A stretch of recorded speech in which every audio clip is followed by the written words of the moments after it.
भीम के ललना भीम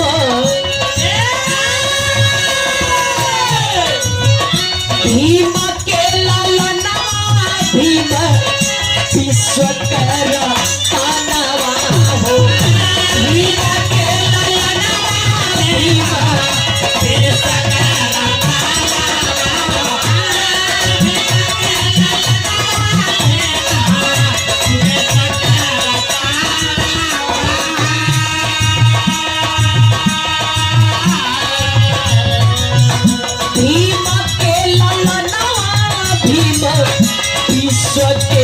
रतनवा हो बहुजन का सूरज बनी सुगनवा हो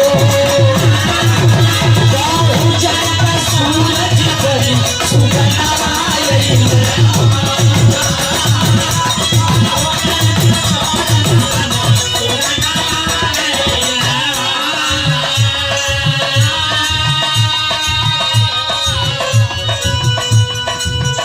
भीमा के ललनवा भीम विश्व के रतनवा बहुजन का सूरज बनी सुगनवा पूरे तीन में जिया कर रहले बहुजन का लेनवा हो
और कथनी के कितना हम गुणन बात करेंगे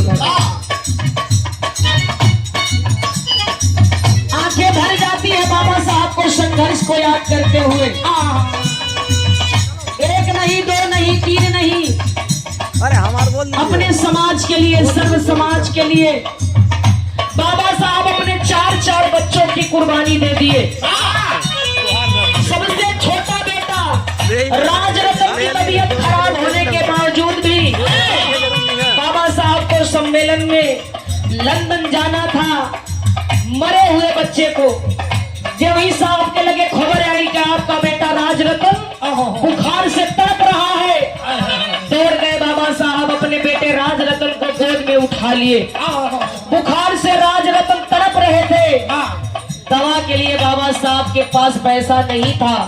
बाबा साहब सोच रहे थे कि बच्चे का दवा कैसे करवाऊं।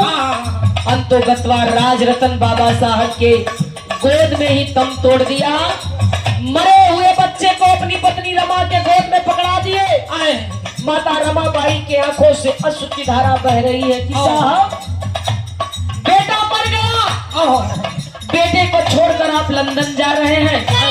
मरे हुए बच्चे को बाबा साहब अपनी पत्नी रमा के गोद में पकड़ा दिए कि रमा अगर अपने एक राजरत्न के लिए आज मैं रुक गया तो मेरे करोड़ों करोड़ों राजरत्न अधिकार से वंचित रह जाएंगे। लंदन चले गए हमारे और आपके अधिकार के लिए।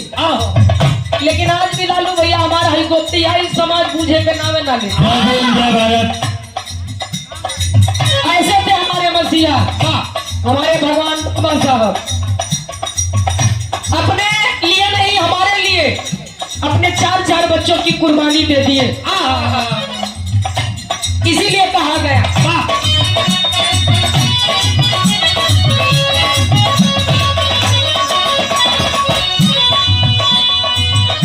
जो ताली होनी चाहिए निर्मा भारती के लिए।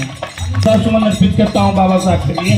और बहन निर्मा भारती को मैं बहुत बहुत आभार व्यक्त करता हूँ, बहुत बहुत साधुवाद करता हूँ। जय भीम, जय भारत, जय संविधान। माता रमाबाई रो रही है, इतनी गरीबी रहे बाबू, कफन बदे पैसा ना रहे, अपने आंचल का कोना फाड़ के अपने बच्चे राज रतन को कफन देती है, अंतिम दाह संस्कार करवाती है। लेकिन आज ही समाज मुझे के नावे ना लेत बा। बाबा साहब इसीलिए कहे थे अपने अंतिम भाषण में कि मुझे दुख है कि मेरे पढ़े लिखे लोग ही मुझे धोखा दे रहे हैं। दुख के पहाड़ी टूटल, दुख के पहाड़ी टूटल, पूरा परिवार छूटल।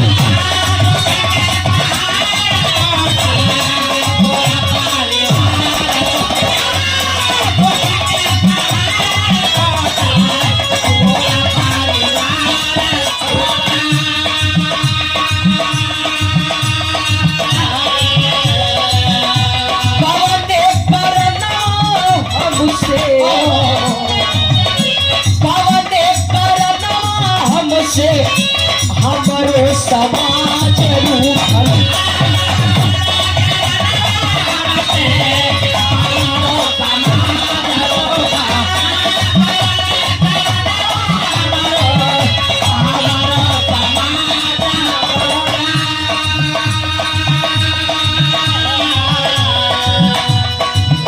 बबुआ राज राखना कथनवा पवन हो।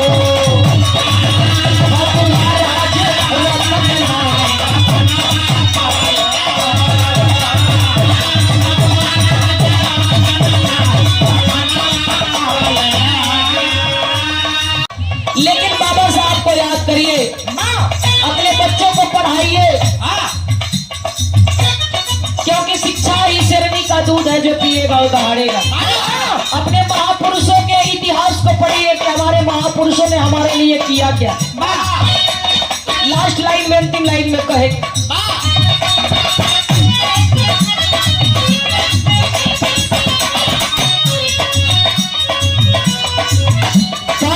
पिछड़ा सब लोग मिल के एकता बनावा हो।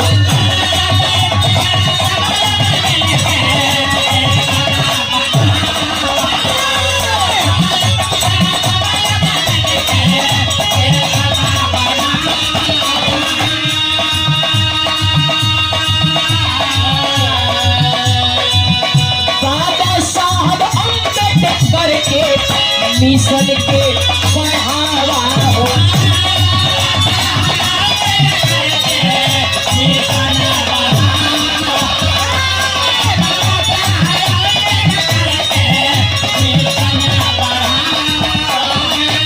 बाबा साहब अम्बेडकर के मिशन के बढ़ावा हो।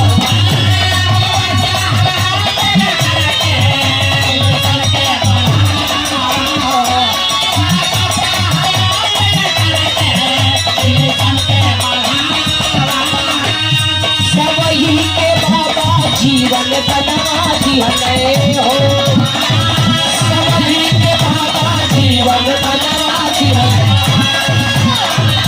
सभी के बाबा जीवन बनवा दिहले, सभी के बाबा जीवन बनवा दिहले।